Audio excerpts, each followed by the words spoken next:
അർജുൻ ഉണ്ടാകാനുള്ള സാധ്യത കരയിലാണെന്ന് കേരളത്തിൽ നിന്നും പോയ രക്ഷാപ്രവർത്തകൻ രഞ്ജിത്ത് ഇസ്രായേൽ. പ്രദേശം മുഴുവൻ പരിശോധിക്കുക എന്നതാണ് തങ്ങളുടെ ചുമതലയെന്നും അദ്ദേഹം പറഞ്ഞു.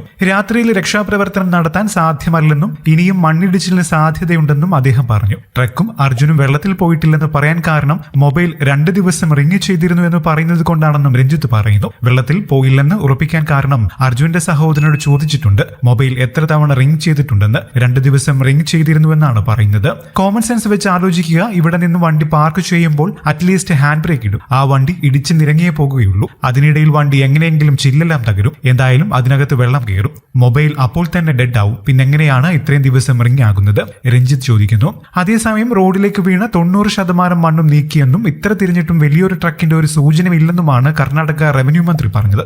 വൻ മൺകൂന പതിച്ച പുഴയിലേക്ക് തിരച്ചിൽ നീളുമെന്ന് പറഞ്ഞിരുന്നു. GPS സിഗ്നൽ കിട്ടിയ ഭാഗത്ത് ലോറി ഇല്ലെന്ന വിവരമാണ് തിരച്ചിലുണ്ടായിരുന്നവർ നൽകുന്നതെന്ന് പറഞ്ഞിരുന്നു. കരയിൽ ട്രക്ക് ഉണ്ടാകുവാൻ സാധ്യത വളരെ കുറവാണെന്നാണ് മന്ത്രി പറഞ്ഞത്. എന്നാൽ റോഡിലേക്ക് വീണ മണ്ണിനടിയിൽ ലോറി ഇല്ല എന്ന ഔദ്യോഗിക സ്ഥിരീകരണം നടത്താൻ സമയമായിട്ടില്ലെന്നും റോഡിലേക്ക് വീണ മണ്ണിൽ ഒരിക്കൽ കൂടി വിദഗ്ധർ പരിശോധന നടത്തും. ഇനിയും കുഴിച്ച് പരിശോധന നടത്താൻ എന്തെങ്കിലും സാധ്യതയുണ്ടോ എന്നറിയുന്നതിനു വേണ്ടിയാണ് പരിശോധന നടത്തുക. അതിനുശേഷം മാത്രമേ ഇക്കാര്യത്തിൽ സ്ഥിരീകരണം നൽകാൻ സാധിക്കൂ എന്നും മന്ത്രി മാധ്യമങ്ങളോട് പറഞ്ഞു.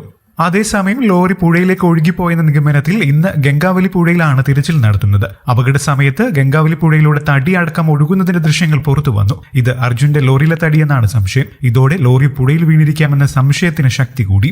ഇന്നലെ പുഴയിൽ നടത്തിയ പരിശോധനയിൽ സിഗ്നൽ കണ്ടെത്തിയ ഭാഗം കേന്ദ്രീകരിച്ചാണ് ഇന്നത്തെ പരിശോധന.